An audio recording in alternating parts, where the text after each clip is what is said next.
Hello and welcome, guys. This is Universal Basic Income Simplified. Basically what we're going to be covering is what is basic income, why we need it, evidence behind it, the potential costs. So let's get started. So universal basic income is where everybody gets an income each month that is above the poverty line. The poverty line is the amount of money needed to ensure you can buy all of your basic needs. So UBI would mean everyone has an income each month that lifts them out of poverty. The benefit system at the moment is means tested, so to get an income you need to be looking for a job or have a child or have a list of other requirements. So the way UBI is different is that it's given to everybody. All you need is a pulse. Okay, so why do we need it? So it's clear the existing benefit system is not working. 20% of people in the UK are in poverty. This is 14 million people. So 14 million people in the UK are unable to meet their basic needs of food, water and shelter. One major cause of this is that there's been a massive cost of living crisis. So we're going to break this down. So we've got inflation, which is the average price for all the goods and services that we buy. So before the cost of living crisis, people were able to buy a certain amount of things on a weekly or monthly basis. However, because inflation has risen very high, it means that people are now unable to buy all the things that they want. And normally prices do usually go up, and that's fine. Wages would go up with them.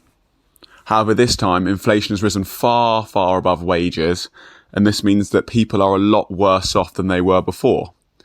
And this has resulted in many people not being able to buy all their basic needs and means they've effectively gone into poverty. And that, you may have seen, many industries are striking because of this.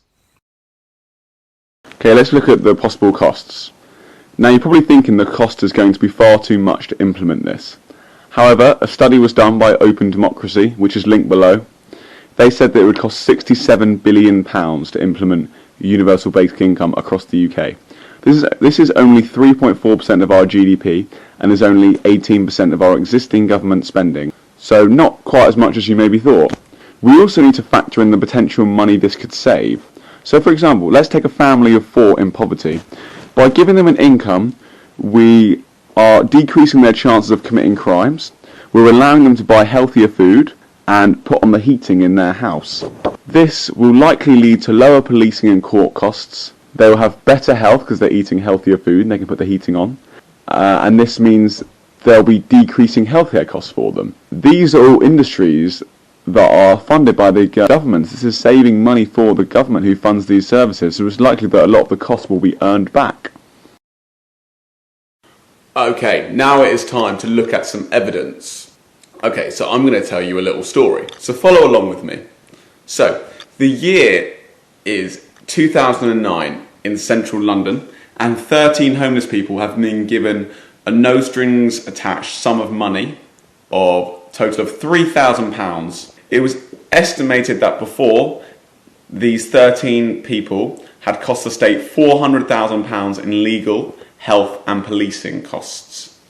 Okay, so the experiment was intended to see if we could save money as well. So they're given £3,000, no strings attached, to spend however they wanted. Okay, they could also request to have access to help from social workers for housing and health advice, and also a financial advisor. Here are the results. The results were astonishing. Overall, the individuals showed to be quite frugal with their money, only spending £800 on average within the first year.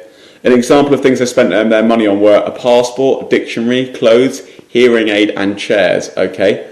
What was even more amazing is that within the first year, 7 out of 13 had managed to find themselves accommodation. Some of them even went into rehab and successfully went through it. So it's clear that these 13 people were good at spending the money, and it really helped them. So how much did all this cost in total? The total cost of the experiment was £50,000, and that's including social workers' wages. So if you think that before, it's estimated that it costs the government £400,000, and this experiment only cost them £50,000. It just shows that by giving people money, we can empower them to really move off the streets and also save money in the process. Even the bloody Economist wrote a newspaper article about this, and they said, and I quote, "The most efficient way to spend money on the homeless might be to give it to them." Okay, so that's the evidence, and the study is in the link below. Hey guys, thank you so much for watching. Make sure to like and subscribe if you enjoyed the video, and if you want to see more videos like this, yeah, just like and subscribe. Thanks so much for listening.